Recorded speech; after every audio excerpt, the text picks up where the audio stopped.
Welcome, fans of the series, back to Austrian Raceway, to witness the first race featuring the number 1 seed this season, the I-Series Nullhardt, and find out if he can hold up the amazing reputation he established in the qualifiers, or if this admittedly stiff competition will be able to hold him off.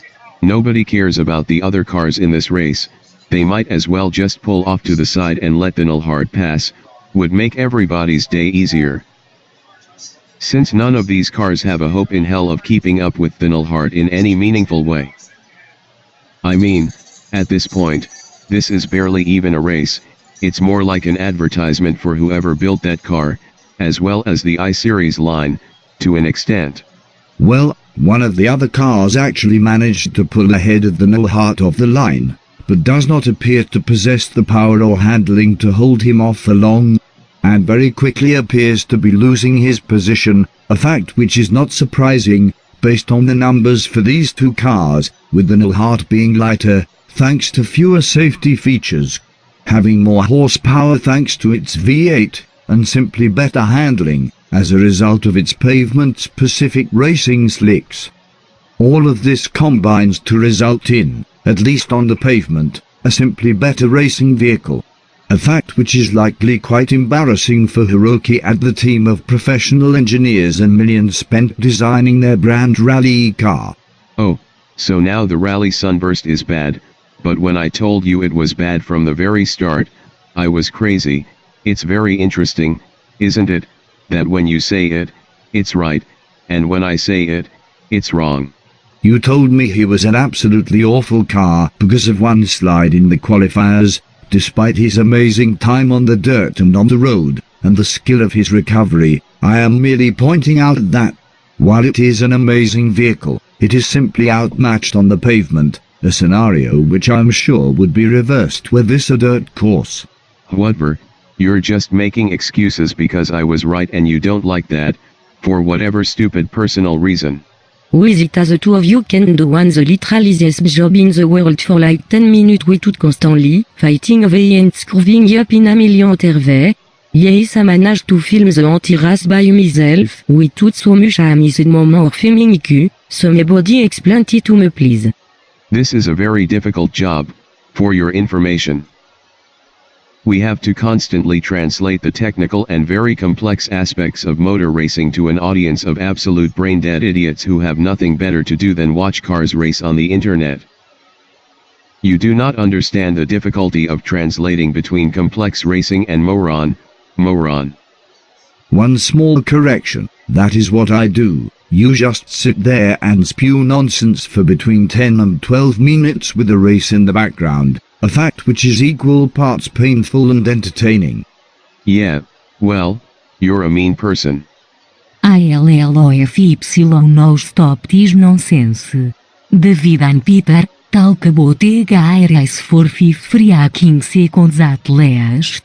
THNSTIMY no UGTOFF topic. I'm just going to start throwing whatever is closest to me at no. Alice? No are not supposed to talk. No are supposed to film THRS, so film THRS. THN expressão ou files todo ter objeting a stapler tronatem. I still have no idea what he is saying. The only word I could make out was stapler. Did you steal the producer's stapler or something? I did not touch his stapler, but let's get back to the race. Specifically the fact that, while we were all paying attention to the Nullhardt, the other 3 cars have been fighting to secure positions further back. At this point, it appears that the Sunburst Rally has thoroughly secured second, breaking away from the student driver and the street-tuned Miramar, which is, once again, not particularly surprising in my opinion, given that the Rally Sunburst had better road and dirt times than either of those vehicles. Speaking of those two vehicles, it does appear that the street-tuned Miramar has managed to secure 3rd place, though it is possible that, if he were to sustain any damage or temporarily slow down for any reason, he could lose that position, and the student driver is currently in last, though he is in a position to finish the race intact. which will be a positive change for him compared to his previous race, by which he ended up spun out, going backwards, and had a head-on collision, which damaged his car to the point where it could not move, more or less finish the race. As a result of the decisiveness of the No Hearts lead, this race is one of the least destructive we've had so far, which, while it can become boring at times, is excellent for all cars involved, as top cars have no risk of losing points to damage, and lower cars are much less likely to be lapped or crashed out before the 10-minute mark in the race, as even the No Heart is most likely not fast enough to lap a completely undamaged car in 10 minutes. That being said, the No Heart has been known to suffer from some engine and brake heat problems over time, a fact which does hold the potential to complicate the race, and depends on how fast these issues set in to the point where performance is affected, and if it is early enough to make a difference by allowing the rally sunburst to close the ever-widening gap between the two cars, which currently seems very unlikely, especially since the No Heart has almost no chance of suffering any damage which could speed up the process. Not to mention the fact that the No Heart and the person driving it a 5 pretty much better than everybody else at everything, and 9 of these terrible drivers could hope to keep up with him. Especially the student driver, who really should not be here.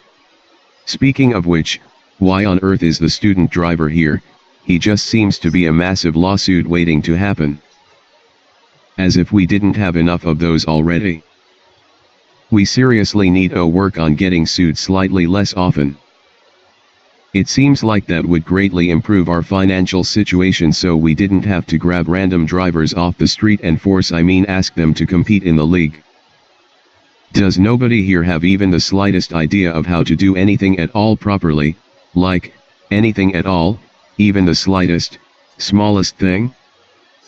No. Okay. I feel like you are underestimating many of the other drivers that we have competing this year, especially the 2nd and 3rd seed, as well as a few other specialty cars that can keep up and possibly beat the No Heart on either the dirt or the road, but not both. The 2nd seed Can is also an extremely impressive vehicle, both on the pavement and on the dirt, as well as having the advantage of being a professionally built and professionally driven and maintained car, as well as having much better aerodynamics.